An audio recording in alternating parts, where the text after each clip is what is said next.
Hey, it's me again. First thing I want to tell you is I don't drink and I don't recommend drinking alcohol. All right, so in this video we're going to talk about the liver, specifically how to reverse a fatty liver. Couple facts about the liver. The liver is about 3.5 pounds. It's huge. It's on the right side of your body. It goes all the way up here and it's right through here. Okay, it has over 500 functions. It does everything from immune control, digestion, detoxification of chemicals, building up of proteins. It does so many things. It's an amazing, miraculous organ. It has 50,000 to 100,000 small little units of cells that help do the work. You really could be functioning pretty good in your body and have 90% of your liver destroyed or dysfunctional. So a lot of times the liver will not show up until greater than 90% of it's destroyed. So you can't always go how you feel with the liver. But some of the symptoms with a real bad liver issue is you get bloating, you have right shoulder pain through here, your whites of your eyes turn yellow, there's a lot of skin issues, itching on the bottom of the feet and the palms of the hand, basketball belly, like you're protruding belly. But you can really predict the health of a liver by the person's lifestyle habits. So there's several stages of liver damage that occur. The first one is from inflammation. Inflammation where it could come from a virus, but it also could come from bad eating or alcohol. So every time you drink, it creates a trauma, kind of a whiplash, because you're killing liver cells when you're doing that. Every time you take Tylenol or medication, you kill liver cells. So it has a lot of damage. Even some of the medications, like Lipitor, for example, will severely stress the liver and increase the liver enzymes by 500%. So one of the big side effects from the medication is supposed to lower your cholesterol, which basically has everything to do with the liver, ends up destroying your liver. It's kind of insane. So you have an inflammatory condition. Then you have fatty deposits that lodge into the liver. So over time, the liver can be replaced with fat.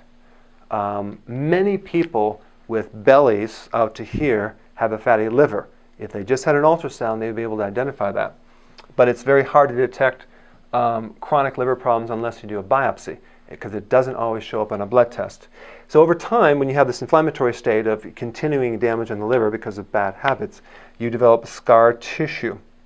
And that leads into something called cirrhosis. Cirrhosis is the liver that is filling up with a fibrous tissue that's making it dysfunctional, and you lose the function of the liver. But again, you can get away with only a small portion of the liver working before you even notice a lot of the symptoms. So just because you are feeling good doesn't mean anything, all right? So that's what happens with the liver.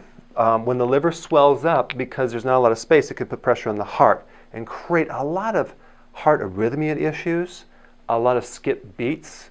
It can create high blood pressure, increased pulse rate.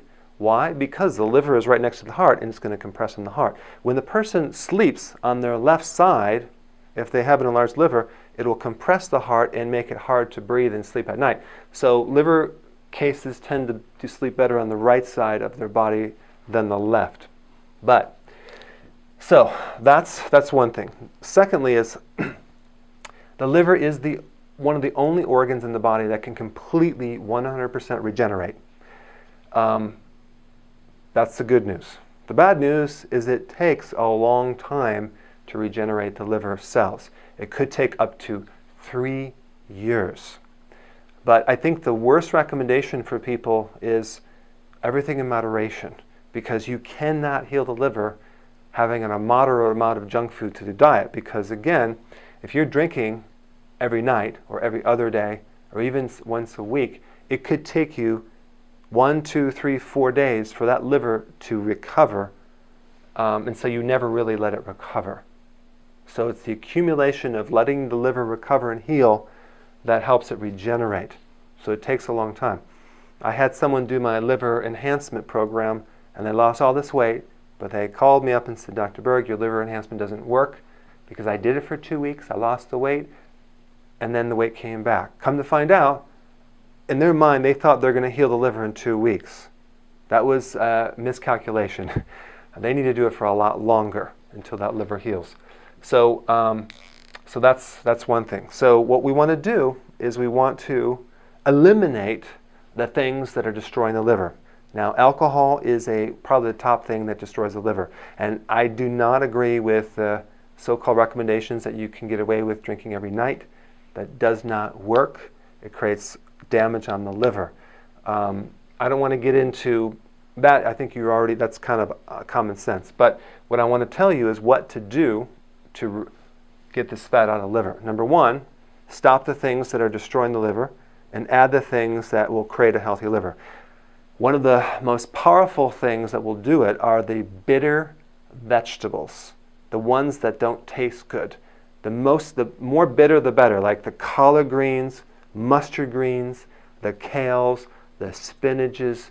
Those are really good for liver regeneration. The radishes are really good for the liver, and you have to start consuming those on a regular basis. So the other thing is that the liver does not do well with deep-fried foods, but it does need certain oils. The types of fats that are good for the liver are the medium-chain triglycerides. Now, what does that mean? Like the coconut oils. The coconut oil is one of the best things as far as the fat to cook in and to consume to help a liver, because it doesn't seem to strain the liver at all. It takes the stress off the liver. The ones that strain the liver are like the corn oils that you would buy at the store, or of course the hydrogenated oils. Those are really, really bad. So we want a healthy liver. Butter is actually a medium chain triglyceride too, so that would be okay to consume, and that takes the stress off the liver. So bitter vegetables. The other thing that's really good for the liver to clean out some of the toxic waste would be apple cider vinegar in some of your water. So if you take like a teaspoon of apple cider vinegar, put it in your water, and consume that a few times a day, that is really good to strip off the fat off that liver. So as you consume these vegetables over time, that have a lot of the B vitamins too, like especially like vitamin B2, choline, folate, all those key B vitamins that help the liver regenerate. Over time, the liver will get better and better and better and better, but you're just going to have to not drink, or not drink so much. One of the replacements that I like for the alcohol would be the kombucha tea. You can get it from the health food store. Kombucha tea it creates a similar effect to alcohol. You feel very relaxed and calm. And again, people drink to relax, so that would be one substitute, and it's really good for the liver. But the main thing is the vegetables. In this product I have, it's called the Whole Cruciferous Food. I created a blend of the garlic, turmeric, radish, Brussels sprouts, kale, cabbage, parsley. Parsley has the most vitamin A, the most nutrition of any vegetable, and number 2 is kale. Kale is not quite as strong as parsley, but it's easier to consume kale in the kale shake. So I recommend at least 1 kale shake a day for your liver. But this is a good combination of cruciferous vegetables that for those people that cannot consume that amount of vegetables and they need some supplement type help with the liver. So those are some tips on reversing a fatty liver. It's doable, but you have to take an aggressive approach. You have to keep creating the liver. Give it time, have patience. That's why we call you a patient. I'm being sarcastic.